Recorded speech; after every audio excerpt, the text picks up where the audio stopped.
Isinagawa ng Regional Police Community Affairs and Development Unit 5 o RPCADO 5 sa pangunguna ni Police Major Nesar Vinabol, officer in charge ng nasabing unit, ang Information Awareness Drive sa Bugtong Integrated School, Legazpi City, na dinaluhan ng mahigit 100 mag-aaral mula grade 6 at 7. Layunin ng naturang aktibidad na palawakin ang kaalaman ng mga kabataan sa mga mahalagang isyung panlipunan gaya ng laban kontra illegal na droga, Anti-Bullying Act, bawal bastos law at pag-iwas sa maling pagpapakalat ng peking balita o fake news.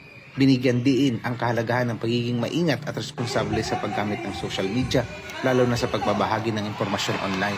Tinalakay rin sa programa ang kahalagahan ng Unified 911 Emergency Hotline, kung saan maaaring tumawag ang publiko upang humingi ng tulong o anumang uri ng assistance mula sa kapulisan. Aktibong nakilahok ang mga mag-aaral sa talakayan, kung saan sila ay nagbigay ng mga katanungan, opinyon at sariling ideya hinggil sa mga paksa na tinalakay. Ipinakita ng kanilang partisipasyon ang mataas na antas ng kamalayan at interes sa mga isyong may malaking epekto sa kanilang kapaligiran at kinabukasan. Bilang bahagi rin ng programa, nagpaalala ang RPCADO 5 ng ilang safety tips para sa nalalapit na pagdiriwang ng undas.